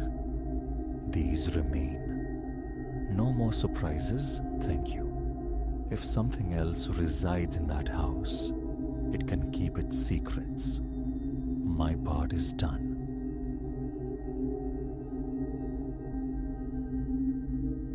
Black Pine Highway coiled, ribbon-like, through leagues of slumbering forest, a void swallowed by night. My headlamps bored a fleeting passage into the obsidian dark. 3 hours down, 2 more to traverse this lonely artery home. The echoes of my brother Elias's wedding reception finally fading behind me. Then a stuttering pulse of orange ahead. An old pickup, canted onto the gravel shoulder, its hazard lights gasping feebly. Compassion. That old reflex whispered to slow, to offer aid on such a desolate stretch. Yet, as my foot feathered the brake, shapes coalesced in the advancing beams. Dogs. Not one or two, but several large forms, prowling restlessly around the derelict vehicle. Its doors yawned open to the empty night, but no human figure emerged. Only the canines, their movements uncannily rhythmic, less like exploration, more like sentinels pacing their appointed rounds. A tremor of unease. I eased further off the accelerator, preserving momentum for a swift departure if necessary. The headlight beams swept wider, snagging on movement behind the truck. A silhouette, undeniably human, yet hugging the deeper shadows, not beckoning for help, but lurking, waiting. My approach hadn't gone unnoticed. The dogs froze, their restless patrol ceasing. Heads snapped towards my lights, a synchronous turn. Their posture shifted, taut, expectant. Not strays, these. These were instruments, awaiting a signal. Ice prickled my spine. In that fraction of a second, instinct screamed louder than courtesy. My foot slammed the accelerator. The engine roared, a sudden violence in the quiet. Dark shapes lunged towards the tarmac, but I was already surging past. A glance in the rearview mirror seared an image. The shadow detaching itself from the truck, stepping into the faint light, an arm lifting, holding something, waving. Perhaps not. The pickup and its unsettling attendants vanished into the consuming blackness behind me, though the frantic drumming in my chest persisted. My hand scrabbled for the phone on the passenger seat, fingers fumbling to dial emergency services. No service. Predictable. This particular vein of asphalt was infamous for its digital silence. Reporting would have to wait for civilization. 20 agonizing minutes later, the welcoming fluorescence of a gas station oasis bloomed ahead. Stillwater Crossing. I swung into the brightly lit forecourt, the tremor in my hands making the key fumble in the ignition. Inside, under the steady hum of coolers, I finally connected with 911. The dispatcher listened intently, her tone sharpening at the mention of the dogs. Mine, it seemed, was not the first report painting such a disturbing picture along this highway. While patrol cars were dispatched to the location I described, the station attendant, a woman named Clara, with watchful eyes set in a kind, weathered face, placed a steaming mug of coffee before me. "Smart move not stopping," she murmured, her expression somber. "We've been hearing things. Folks pull over for what looks like engine trouble, find themselves cornered." She elaborated, confirming my nascent fears. Staged breakdowns, doors invitingly ajar, the unsettling presence of trained dogs serving as both distraction and deterrent, while unseen figures assessed potential targets. "Those animals," Clara sighed, topping up my mug. "That's the latest ploy. Plays on decent folks' worry for a creature makes them pause just long enough for a good look inside their car. See who's driving, if they're alone." My phone buzzed before the coffee cooled. The police. The truck had vanished predictably, but the disturbed gravel and tire tracks confirmed multiple vehicles had recently stopped at that exact spot. My description joined a growing dossier. Clara waved away my attempt to pay, instead pressing a small laminated card into my hand. "Safety advice from the county sheriff. Don't ever stop for breakdowns after dark out here," she advised, her voice firm but low. "Get somewhere safe like this. Then, call it in. Always trust that feeling in your gut." Before sending me on my way with a full tank, she keyed the station's number into my contacts. 24 hours, she assured me. Anyone gets spooked, they call us. We know who to contact. Got our own bonded tow trucks too. The final leg of the journey unfolded under a different awareness. The darkness outside the headlight beams felt less empty, more watchful. Every vehicle parked roadside triggered a flicker of adrenaline, but now tempered with procedure. Mark the location mentally. Continue to the next point of light. Report. Later, safely home, the internet yielded unsettling corroboration. Forums dedicated to traveler safety buzzed with similar accounts. The trained dog gambit emerging as a disturbingly common thread, preying precisely on the instinct to protect the vulnerable. Local news outlets began cautiously reporting on the pattern, focusing on awareness, not alarm.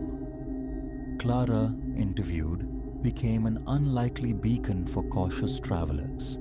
Her modest gas station, designated an official safe haven, part of a nascent network linking businesses along Black Pine Highway. Patrol visibility increased, authorities liaised with animal welfare agencies, alert to canines being exploited for criminal purposes. New signage punctuated the lonely stretches. Report suspicious activity and stranded vehicle. Do not stop. Call for assistance. Driving that same road a month hence felt subtly transformed. Newly installed emergency call boxes gleamed at intervals under the sun. Clara's station sported fresh paint and a prominent sign: Verified Safe Stop. The highway seemed less a lawless expanse, more a monitored corridor. I stopped in. Clara was patiently tracing routes on a map for a young driver, marking verified sanctuaries. Know where you can safely pull off, she was explaining. Know the numbers to call. And listen, she tapped her chest. Listen to this. That night irrevocably shifted my understanding of aid.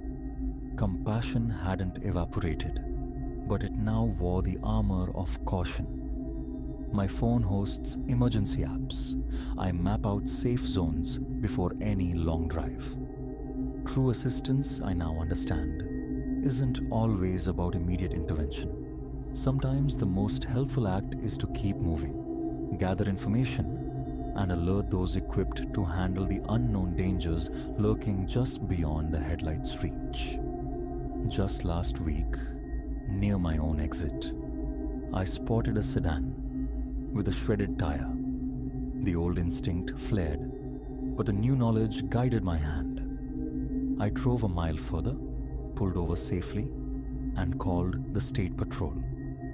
They dispatched their own unit, professionals trained for precisely these roadside uncertainties.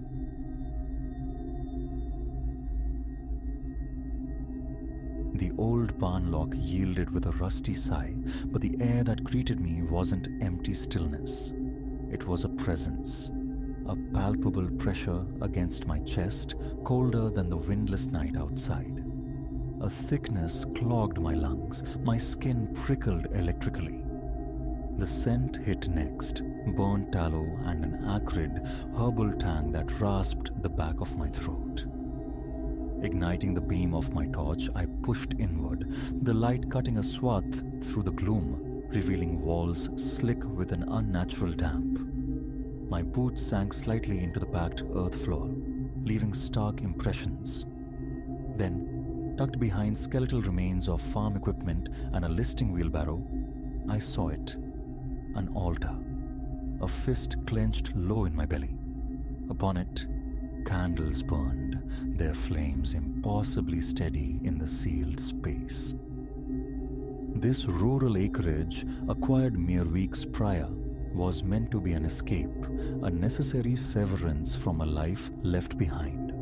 The price had been persuasive, the house serviceable despite its need for restoration. Miss Albright, the agent, had gestured vaguely towards the barn, suggesting its potential for storage, perhaps a workshop.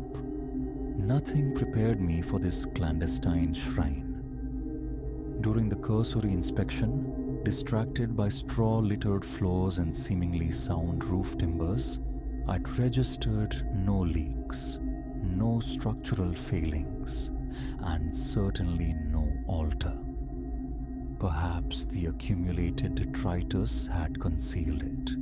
Perhaps my gaze had simply slid past, unwilling to see. Now, on this first true night of exploration, I stood transfixed by the guttering lights. They formed an untidy circle, cradling a small wooden bowl brimming with a murky liquid that exhaled a sour, unsettling perfume. Dried botanicals lay scattered like runes. My nostrils flared against the sharp, cloying odor, mingling with the pervasive damp, seeding a profound disquiet within me. Only the faint, rhythmic crackle of the wicks disturbed the heavy silence, the flame tips swaying in a silent, synchronized dance. Hesitantly, I advanced, drawn towards the makeshift table, a rough plank crudely affixed to two sawn logs. Wax drippings stained its surface, pooling in greasy lumps around the candle bases.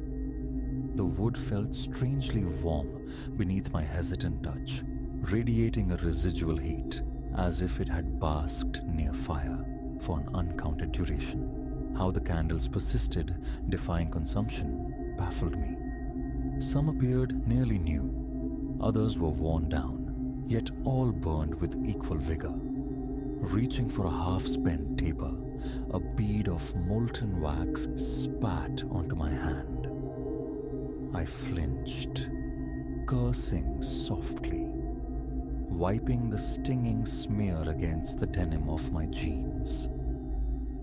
Enough, I resolved to quench them. Pinching the first wick between dampened fingers, I winced at the heat that bled through.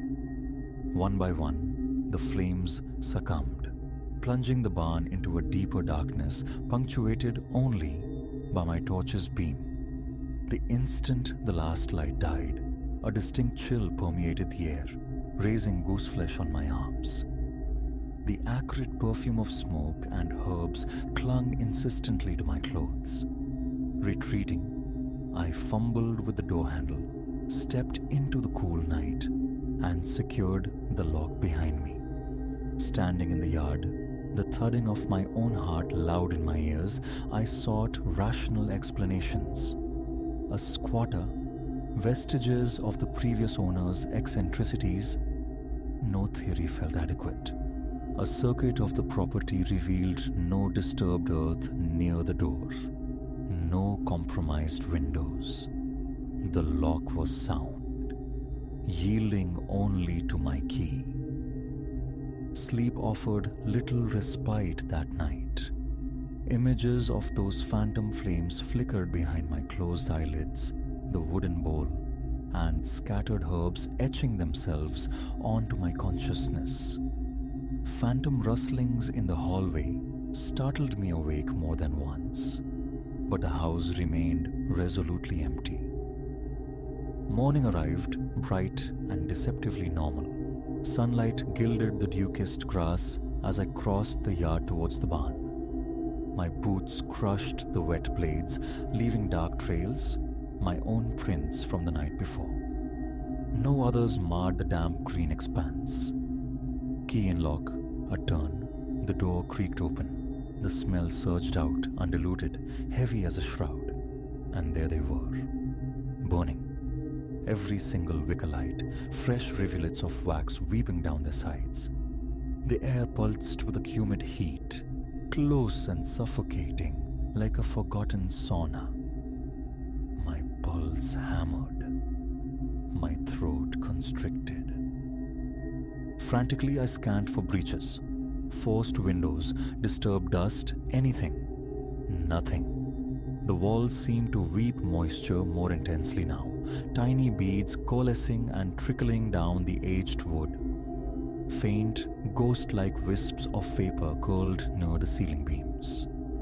My torch, retrieved from a back pocket, swept the corners, revealing dampness everywhere, a fine patina of rust on nails and hinges. Cobwebs draped the rafters, yet conspicuously absent were the spinners. My legs felt leaden as I approached the altar again. The candles seemed to hiss, the flames flaring slightly, as if acknowledging my presence. Goosebumps pebbled my skin. My own heartbeat drummed a frantic rhythm in my ears. Forcing numb fingers into action, I pinched out the flames, one by stubborn one. As the last wick surrendered, a more potent wave of the bitter herbal scent washed over me, stinging my eyes, catching in my throat. A cough tore from my lungs. Instantly, the oppressive heat receded, replaced by a cold so sharp I saw my breath plume in the air. Leaving the barn, locking it securely, I knew I had to understand. Back in the house, I sifted through boxes left by the former occupant. Old bills, faded letters, torn flyers for long past local fairs. Nothing offered a clue. A call to Miss Albright went unanswered. I left a message, my voice tight, inquiring about the barn's history. Then, resolved, I drove into town for supplies, heavy-duty gloves, refuse sacks, stronger locks.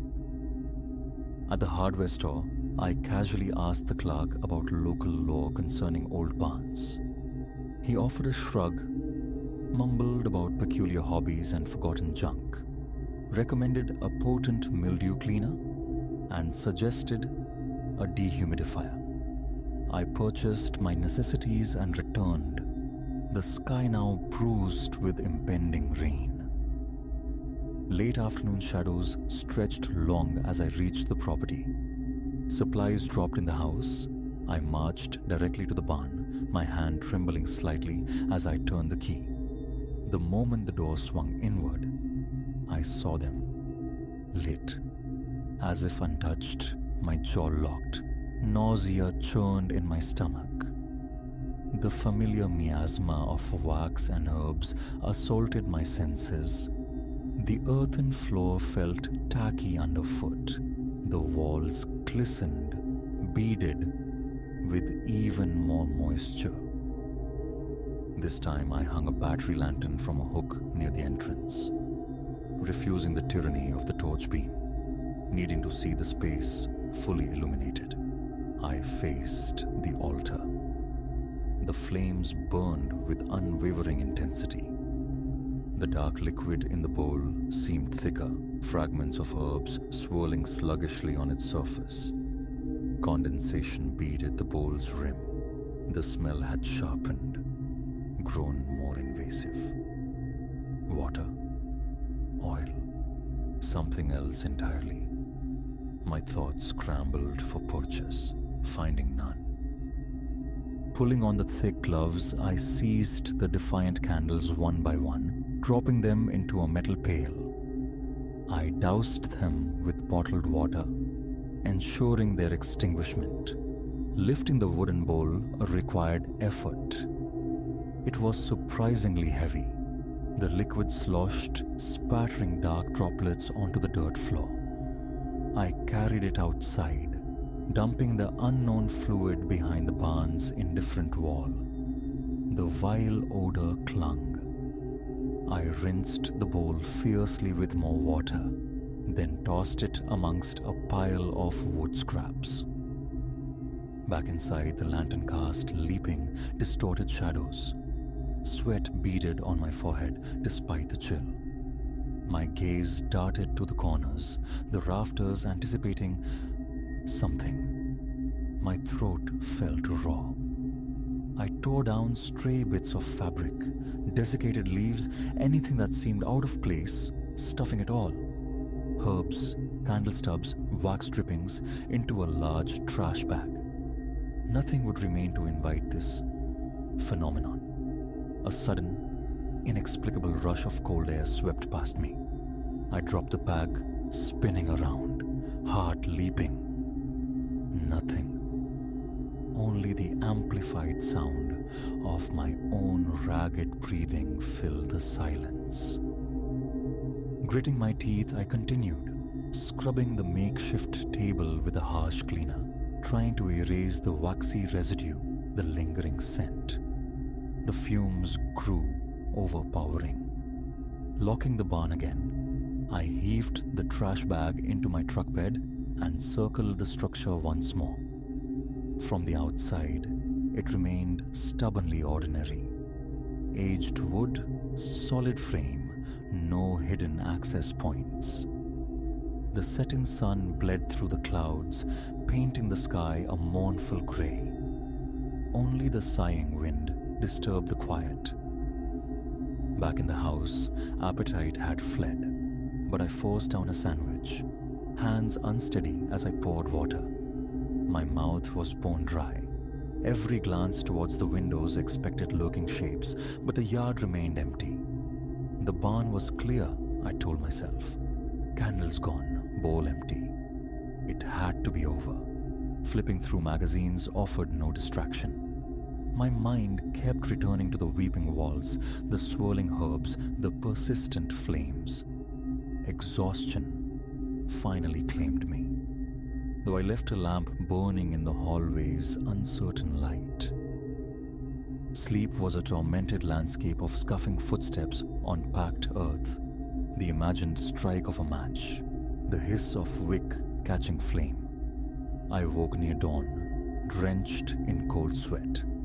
The house was silent, yet my nerves screamed, fingers fumbling. I pulled on boots, grabbed the flashlight, and this time a heavy crowbar. Pale pre-dawn light cast long, eerie shadows across the yard. My breath misted. Trudging through the dew, I reached the barn door, my heart pounding a painful tattoo against my ribs. Key. Lock. The door swung wide. The stench, wax and bitter herbs struck like a physical blow. They were there, on the altar, lit, arranged in their familiar circle. The wooden bowl sat in the center, filled anew. It was as if I'd never intervened. I froze, knuckles white on the crowbar's cold steel. I saw the fresh wax trails, the moisture weeping down the walls, denser now, thick steam coiling towards the rafters like spectral breath. Panic, sharp and metallic, flooded my mouth. The barn felt sentient, watchful, thrumming with an energy I couldn't comprehend. My vision swam. My boots made sucking sounds on the sodden earth as I took a hesitant step inside. Droplets pattered from above. My chest tightened, breath catching.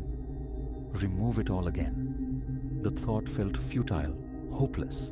The flames danced, mocking, eternal. My mind fractured, seeking reason when none existed. The locked door, the empty yard, the lack of any tracks but my own. It defied logic. The barn felt sealed, a pocket universe operating under alien laws. Swallowing hard against the rising bile, I lifted the crowbar. Should I smash the altar? Obliterate it? A wave of dizziness washed over me, the pulse in my ears deafening.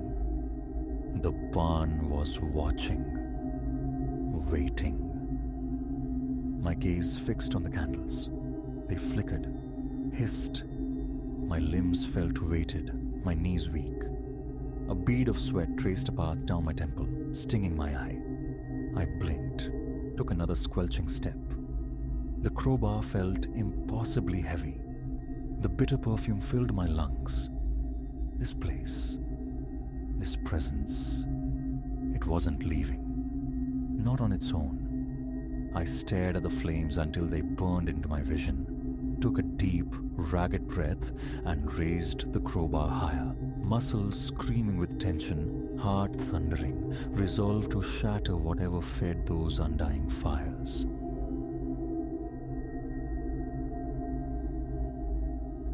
The summons began near mid-October, the 12th to be precise.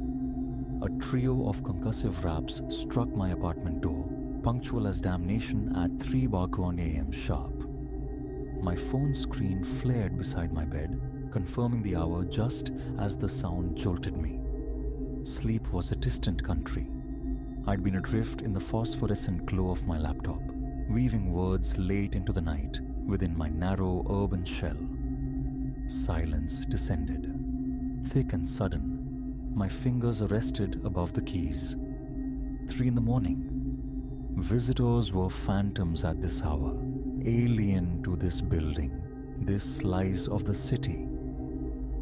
I held my breath, straining. Only the asthmatic wheeze of the radiator and the distant sigh of tires on wet pavement below, their headlights briefly painting ghosts across my ceiling. A pause stretched taut, 20 seconds perhaps. Then again, tap, tap, tap. Identical detonations, crisp, measured, insistent. A frantic tremor took up residence beneath my ribs. I snapped the laptop shut, the blue light winking out, and eased it onto the nightstand. My feet met the floorboards, eliciting a weary groan from the old wood. A third volley arrived, louder now, demanding. Who's there? The question escaped thin, a pale imitation of my voice. Nothing answered but the waiting quiet. Rising, the cotton of my t-shirt clinging damply to my skin, I faced the short expanse separating bed from door. 15 feet maybe, yet each footfall seemed to traverse miles. Reaching the threshold, I pressed my eye to the Judas hole. The corridor lay deserted under the sickly fluorescence. The familiar vista of stained beige walls, threadbare carpet stretching towards the stairwell maw at the far end, utterly untenanted. My fingers hesitated inches from the deadbolt. A primal scream echoed in the recesses of my mind. Don't. Absurd. Just the building settling maybe. A neighbor, lost in drink or confusion, mistaking my door for theirs. Logic dictated, fear recoiled. I twisted the lock and pulled the door inward. Hallway air, cooler than my room and freighted with the faint, musty perfume of decay endemic to old structures, brushed my face. Still nothing. A glance left, then right. Vacant. The stairwell door remained shut. The elevator's indicator light glowed stubbornly on the ground floor. Retreating inside, I secured the locks, the tumblers clicking with unnerving finality. I fought down the unease curdling in my gut. A fluke, I insisted, an anomaly. Nothing more. But the summons returned the following night, and the night after that, always 3:00 a.m., precise as a pulse. Always the triplet of knocks, a pause, then 3 more, each sequence gaining intensity. Each time, the peephole revealed only emptiness. Each time, opening the door yielded nothing but the vacant corridor. Sleep became a forgotten luxury within a week. I'd lie rigid, watching the digital clock on my phone bleed minutes towards the appointed hour. Sometimes I battled wakefulness, hoping to outlast the visitation. Other nights I surrendered to pills, praying for oblivion. Neither strategy prevailed. Slumber, if achieved, was shattered by the knocks. Wakefulness only guaranteed their arrival. A miniature security camera mounted above my doorframe offered no solace. Its recordings captured only the desolate hallway at the precise moments the rapping occurred. My neighbors? Blank stares, mostly. Suspicion clouding their eyes. A couple admitted to hearing occasional thumps, dismissed as the building's nocturnal groans. The superintendent, a man perpetually absorbed by his phone, waved away my concerns. Old place like this makes noises, he'd mumbled. Pipes, settling, you know. Nature of the beast. But pipes lack rhythm. Buildings don't settle with such temporal exactitude. By the second week, the impacts were forceful enough to make the door shudder in its frame. I tried noise-cancelling headphones, cocooned in white noise, but the percussive assault sliced through, insistent. It possessed a physical weight now, a palpable fury. Catching the source became an obsession. I repurposed my laptop for overnight audio surveillance. More cameras sprouted, angled for comprehensive coverage. One desperate night, I dusted the threshold with fine talcum powder, a primitive trap for spectral footprints. futile. The recordings captured the knocks, stark and undeniable, while the cameras showed only stillness. The powder lay pristine. Daylight hours were consumed by frantic online searches, ghost stories, neighborly disputes. Nothing resonated with the chilling regularity of my experience. Until I unearthed a fragment on a defunct forum, a post from years back discussing renovations. A casual mention. The building's original blueprint included basement storage, later walled off to create the current maintenance zone. The basement. I hadn't ventured down since moving in half a year prior. Tenant access forbidden. The door perpetually locked. Yet a seed of desperate curiosity took root. Obtaining the key proved surprisingly simple. The superintendent kept spares dangling from a hook in his cramped office. Timing his afternoon cigarette break, I slipped inside, pressed the key into a small lump of modeling clay, and retreated unseen. A hardware store visit the next day yielded a duplicate. That night, after the final echoes of the 3:00 a.m. summons faded, I waited an hour, letting the building sink deeper into silence. Armed with my phone's flashlight and the illicit key, I descended. The basement door groaned open, the sound magnified in the stillness. Concrete steps plunged into Stygian gloom. The air hung thick, heavy with the scent of damp earth and decaying paper. My flashlight beam carved through the darkness, revealing sweating pipes, bundled conduit snaking across bare concrete walls. The maintenance area dominated, tools arrayed on pegboards, cans of paint, spare parts gathering dust. But tucked in the farthest corner, obscured by leaning shelves laden with forgotten detritus, I found it. The remnant of the old storage space. It wasn't entirely sealed. A narrow fissure existed between the newer partition and the original foundation wall, just wide enough for a person to shimmy through sideways. Every nerve ending screamed, "Retreat. Go back upstairs. Forget this." But a need to know was a physical ache. I squeezed through. The space beyond was claustrophobic, perhaps 10 feet square, littered with broken furniture husks and, in one corner, a disintegrating cardboard box. Its contents, softened by damp, were mostly yellowed maintenance logs and utility bills from decades past. Beneath them lay a small leather-bound volume. The cover, cracked and flaking, bore a faded gilt year, 1978. A diary.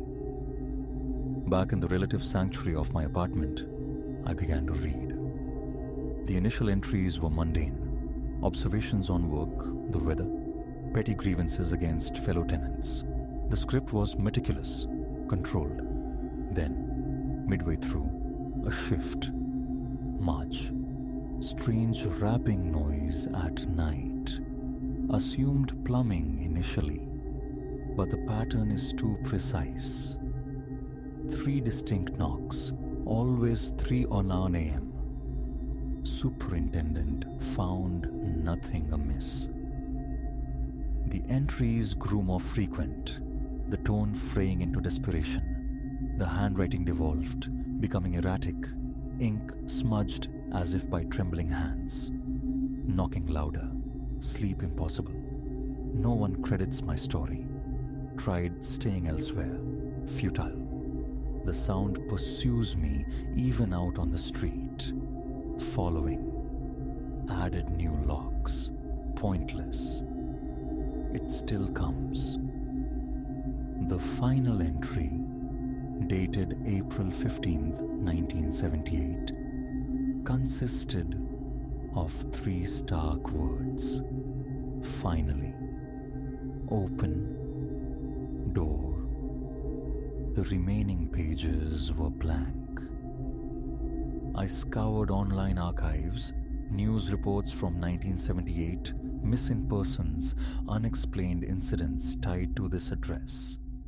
Nothing. Ownership had changed hands multiple times. Whatever fate befell Arthur Finch, the diary's author, it left no public trace. That night, the summons returned with unprecedented violence. The door bucked in its frame, the chain lock rattling frantically. My own hands shook as I peered through the peephole. The corridor, predictably, was empty. Yet something felt altered.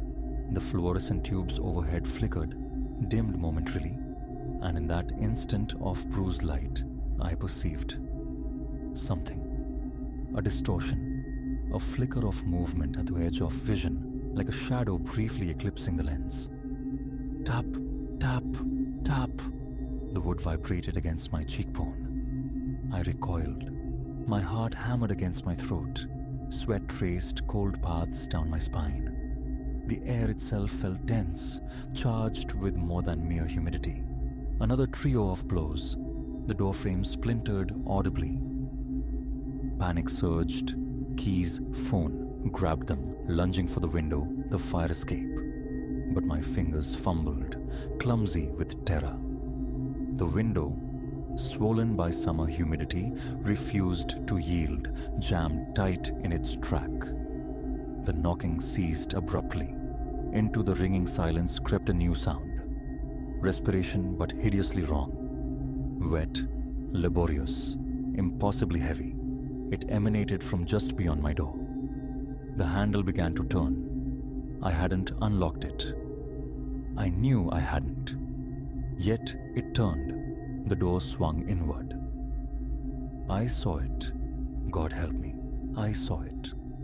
The presence filling the threshold was not, had never been, human. It was void given shape, yet structured with angles that defied geometry, possessing depths that felt like physical blows against my sight. It extended towards me with an appendage that mocked the concept of a hand. A scream tore from my lungs as I hurled myself bodily at the jammed window. Wood fractured, splintered. Cold night air slapped my face as I tumbled onto the iron grid of the fire escape. I scrambled down the metal stairs, the grating clanging dissonantly beneath my flight. I didn't stop at the street. Didn't stop until blocks had blurred past, lungs searing, legs trembling uncontrollably. I never returned. Everything remained. Clothes, books, laptop, life. I crashed with a friend adrift until a new apartment materialized. The superintendent called eventually about the abandonment, the belongings. I told him to keep the deposit, discard it all. Sometimes morbid curiosity draws my car past the old building. By day, it seems innocuous. New occupants reside in my former unit. Do they hear it, I wonder? Did they find the diary I left tucked behind the radiator's pipes? Will they too eventually open the door? 3 moves since then. New jobs, new number. But every night, as the clock creeps towards the 3rd hour, I lie awake, listening, waiting for 3 knocks.